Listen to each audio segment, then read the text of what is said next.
Hi, welcome to our channel. అది 2007వ సంవత్సరం. భారతదేశంలో ఫ్లిప్కార్ట్ ప్రారంభించిన కామర్స్ ప్రారంభమైన సమయం.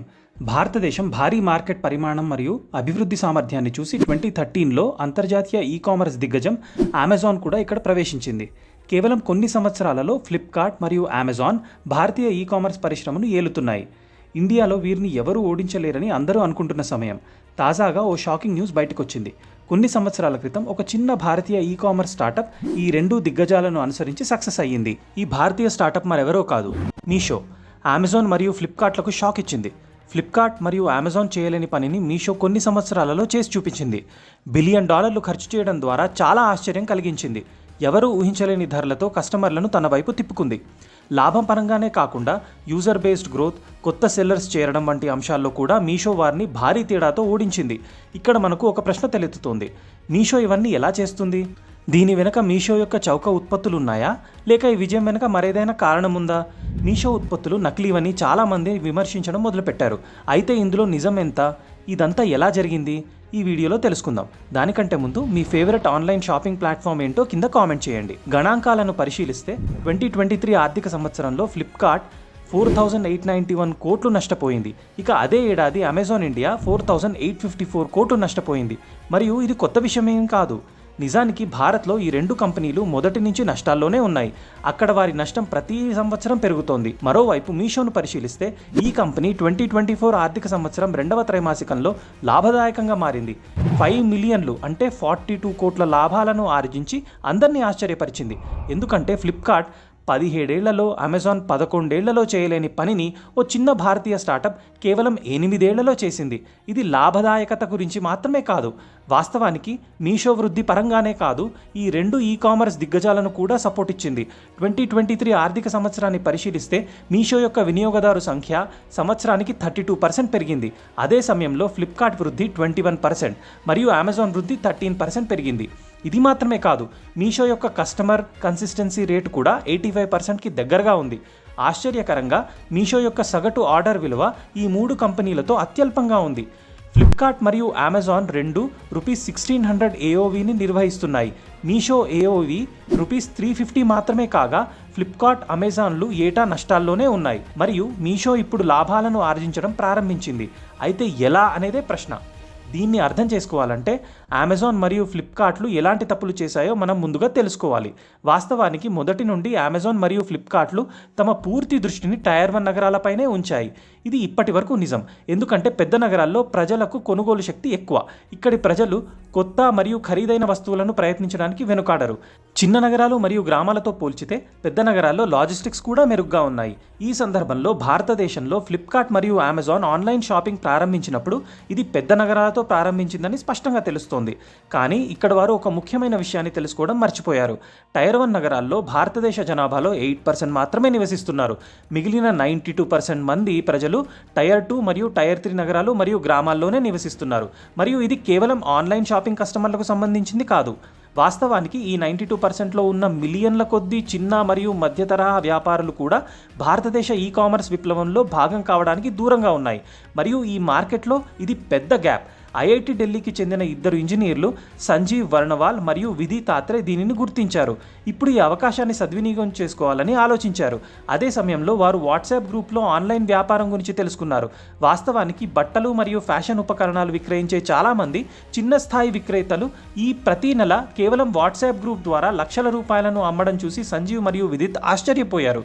ఇప్పుడు సంజీవ్ మరియు విదిత్ ఇద్దరూ అమెజాన్ మరియు ఫ్లిప్కార్ట్లకు భిన్నంగా ఏదైనా చేయాలనుకున్నారు. కాబట్టి వాట్సాప్ గ్రూప్ ఆధారంగా స్టార్టప్ ఎందుకు చేయకూడదు అని ఆలోచించారు. దీని ద్వారా ఈ స్థానిక దుకాణదారుల ఉత్పత్తులు అంటే బట్టలు, హైపర్ లోకల్ డెలివరీ మరియు ఫ్యాషన్ ఉపకరణాలు చేయవచ్చు. మరియు ఈ దృష్టితో వారు తమ మొదటి స్టార్టప్ను ప్రారంభించారు. దీనిని ఫ్యాషనియర్ అని పిలుస్తారు. ఫ్యాషనియర్ ప్రాథమికంగా బట్టలు మరియు ఫ్యాషన్ ఉపకరణాలు.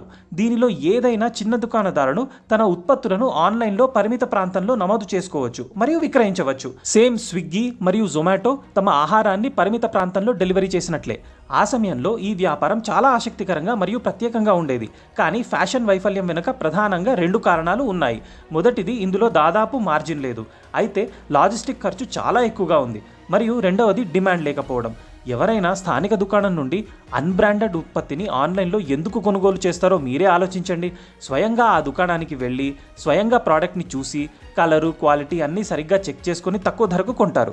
ఫలితంగా 1 సంవత్సరంలో వారు ఫ్యాషన్ని మూసివేయాల్సి వచ్చింది. కానీ వారు భారతీయ ఈ-కామర్స్ మార్కెట్లో ఏదైనా పెద్దదిగా చేయాలని అనుకుంటే వారు వాట్సాప్ గ్రూప్ మరియు సోషల్ మీడియాలోకి రాకుండా వారి స్వంత ఈ-కామర్స్ వెబ్సైట్ని తయారు చేసుకోవాలని దీని నుండి నేర్చుకున్నారు. మరియు ఈ విధంగా 2016లో వారు తమ స్వంత ఈ-కామర్స్ ప్లాట్ఫామ్ మీషోను ప్రారంభించారు. మీషో స్టార్టింగ్ కాస్త స్లో అయినప్పటికీ క్రమంగా అది క్యాచప్ అయింది. ఎందుకంటే మొదటి ఆర్థిక సంవత్సరంలో దాని ఆదాయం 1.21 కోట్లు మాత్రమే. అది ఏప్రిల్ 2021లో ప్రారంభించిన 5 సంవత్సరాల లోపు యూనికార్న్ స్థాయికి చేరుకుంది. మనం ఈరోజు మీషో గురించి మాట్లాడుకుంటే మీషోకు 12 కోట్ల మంది నెలవారీ యాక్టివ్ యూజర్లు ఉన్నారు. ఫ్లిప్కార్ట్ మరియు అమెజాన్లను అనుసరించడం ద్వారా ఇది భారతదేశంలో వేగంగా అభివృద్ధి చెందుతున్న ఈ-కామర్స్ ప్లాట్ఫామ్గా మారింది. మరియు సంజీవ్ మరియు విదిత్ వారి స్వంత వెబ్సైట్ను రూపొందించడం అనే ఒకే ఒక్క నిర్ణయం వల్ల ఇదంతా సాధ్యమైంది. ఎందుకంటే మీ సొంత వెబ్సైట్ నుండి చాలా ప్రయోజనాలు ఉన్నాయి. ఇలా మీ వ్యాపారానికి గుర్తింపు లభిస్తుంది మరియు మీరు మీ బిజినెస్ని ఎక్స్టెండ్ చేయవచ్చు. ఇది కాకుండా వెబ్సైట్ కలిగి ఉండటం వల్ల మీ రీచ్ చాలా పెరుగుతుంది. దాని సహాయంతో మీరు మీ చుట్టూ ఉన్న స్థానిక ప్రాంతాన్ని మాత్రమే కాకుండా మొత్తం దేశం మరియు మొత్తం ప్రపంచం యొక్క కస్టమర్లను కూడా చేరుకోవచ్చు. వారు మీషోను ప్రారంభించిన వెంటనే మొత్తం భారతీయ మార్కెట్ వారికి సుపరిచితమైంది. మీ వ్యాపారాన్ని స్కేల్ చేయడంలో మరియు లీడ్లను రూపొందించడంలో మీ సొంత వెబ్సైట్ చాలా ముఖ్యమైన పాత్ర పోషిస్తుంది. ఇక మీషో విజయం వెనుక ఉన్న మరికొన్ని రహస్యాలను తెలుసుకుందాం. వాస్తవానికి మీషో యొక్క గొప్ప విజయానికి అతిపెద్ద రహస్యం దాని 0% కమిషన్ విధానం. అంటే మీషో దాని అమ్మకందారుల నుండి ఎటువంటి కమిషన్ వసూలు చేయదు. ఇది చాలా ఆశ్చర్యకరమైన విషయం.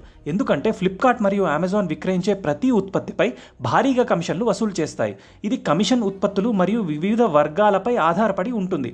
అమెజాన్ దాదాపు 30% మరియు ఫ్లిప్కార్ట్ దాదాపు 40% వసూలు చేస్తుంది. అంటే మీరు ఈ ప్లాట్ఫామ్లలో దేనినైనా ₹300 విలువైన ఉత్పత్తిని లిస్టింగ్ చేస్తే అమెజాన్ మీకు ₹210 మరియు ఫ్లిప్కార్ట్ మీకు $180 వసూలు చేస్తుంది. దీని తర్వాత మీరు తిరిగి వచ్చే సమయంలో షిప్పింగ్ ఛార్జీలు మరియు పాడైపోయిన ఉత్పత్తుల నష్టాన్ని భరించాలి. అమెజాన్ మరియు ఫ్లిప్కార్ట్లలో లాభదాయకమైన విక్రేతగా మారడం అంటే చాలా కష్టమైన పని.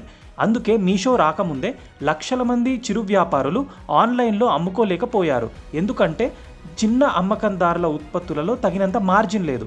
వారు ఫ్లిప్కార్ట్ లేదా అమెజాన్కు కేవలం 40% మాత్రమే ఇవ్వగలరు. ఇది భారతదేశ ఈ-కామర్స్ పరిశ్రమకు పెద్ద సమస్య.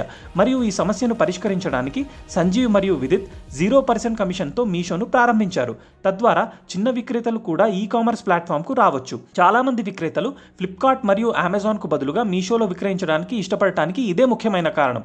ఒక నివేదిక ప్రకారం మీషో యొక్క ఉత్పత్తులు ఇతర ఈ-కామర్స్ ప్లాట్ఫామ్ల కంటే 30% చౌకగా ఉంటాయి. మీషో యొక్క ఉత్పత్తులు ఎందుకు చాలా చౌకగా ఉన్నాయని మీరు ఆశ్చర్యపోతారు. వాస్తవానికి దీనికి కారణం 0% కమిషన్ విధానం.